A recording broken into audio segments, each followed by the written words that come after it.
आपने अभी तक के आपने संतरे खाए हैं, मौसमी खाई है। जो मौसमी लगता है या फिर जो संतरा लगता है, वो उसमें से जो बीज निकलता है वो अगर ज़मीन में लगाएंगे तो उसके संतरे का पेड़ निकलेगा क्या? नहीं निकलता। नींबू का अगर अपन बीज निकालते तो नींबू का पेड़ निकलता है क्या? निकलता है। ठीक है, पर संतरा क्यों नहीं निकलता फिर? अगर संतरे का बीज आप खा रहे हो, अगर वो संतरा खाने के बाद में जो बीज है उसको लगाओगे तो संतरा क्यों नहीं निकलता है? वाह, पेट में डिकम्पोज हो गया। चलो मैं उसका भी आपको बता देता हूँ कैसा है। आप अगर संतरे का बीज डालोगे तो उसमें से आपका पौधा नहीं निकलेगा, क्योंकि उसको कैसे किया जाता है, इसको बडिंग किया जाता है। और बडिंग मीन्स कैसा है कि एक पेड़ के ऊपर में दूसरा पेड़ चढ़ाया जाता है। मीन्स ओरिजिनल वो पेड़ नहीं रहता है। आपको जो दिख रहा है अभी, इसको जम्बीरी करके नाम आपने देखा होगा।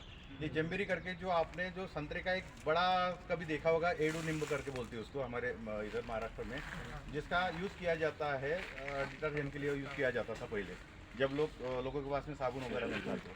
तो वो जो फल रहता है, वो फल क्या रहता है, उस फल के अंदर जो बीज निकलती है, सिर्फ वो बीज के निकालने के बाद में इसके लिए यूज़ किया जाता है। ये जब पेड़ बड़ा हो जाएगा, लगभग इसका हाइट आ जाएगा अगले जैसे आप बोलेंगे नवंबर महीने तक के, इसको हम ऐसे ही रखेंगे। इसको ट्रांसप्लांट करेंगे जून महीने में पॉकेट के अंदर में। ये पेड़ बड़ा हो जाने के बाद में इसके ऊपर में हम इसको कट करते हैं और यहाँ पे आग बिठाते हैं। किसकी? जो भी पेड़ आपको बनाना है, संतरा बनाना है या फिर मौसमी बनाना है या फिर लेमन भी आप बना सकते हो। जो सीडलेस लेमन रहता है, सीडलेस लेमन में तो सीड तो आएगा नहीं, तो फिर पेड़ कैसे बनेगा? तो उसका जो है दूसरे पेड़ का निकाल के उसमें इसमें लगाएंगे। जिसका लगाएंगे कलम, तो वो हो जाएगी ग्राफ्टिंग। तो ग्राफ्टिंग हो जाएगी तो क्या हो जाएगा कि आपका ये पौधा जो हो गया, अभी तो है जम्बीरी का, मीन्स अगर इसको ऐसे ही रखेंगे तो इसको जम्बीरी के फल आएंगे।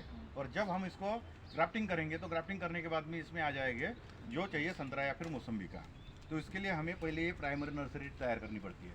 अभी आप बोलोगे कि इसको इसके ऊपर में क्यों तैयार किया है, ट्रे के अंदर में क्यों तैयार किया है? क्योंकि कैसा है कि इसमें सबसे बड़ा बैक्टीरिया आता है, वो है आपका फाइटोप्थोरा। और जो भी सॉइल से डिसीज जो आते हैं वो आते हैं सॉइल से आते हैं डायरेक्टली। तो हम क्या करते हैं, ये जो मिट्टी इसमें भरी जाती है, ये मिट्टी को पहले स्टरलाइज किया जाता है, जैसे हम आगे देखेंगे। तो उसको धूप में सुखाने के बाद में वो मिट्टी को इसमें भरा जाता है। उसके बाद में इसमें पानी जो दिया जाता है ऊपर से दिया जाता है। इस कारण से ज़मीन का और इसका कांटेक्ट नहीं आता है। ये पौधे डायरेक्टली आपके जाएंगे पॉलीथीन बैग में। पॉलीथीन बैग में जाने के कारण इसका सॉइल से कोई कांटेक्ट नहीं आता है। तो अगर इस फील्ड में अगर कहीं भी फाइटोप्थोरा है तो वो डायरेक्टली इसके साथ में आपके खेत में नहीं जाएगा।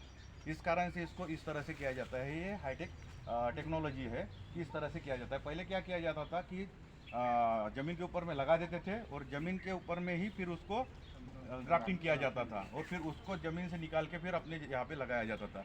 उस कारण से उसका फैलाव ज़्यादा हो गया। तो अभी ये टेक्निक के कारण जो है उसमें आपको ठहराव मिल सकता है। दूसरी चीज़ जो है कि इसको बडिंग किस तरह से किया जाता है वो भी अपन आगे देखेंगे। और उसके बाद में जो पौधे बन गए हैं तो पौधे कैसे बनते हैं वो भी अपन आगे भी देखेंगे।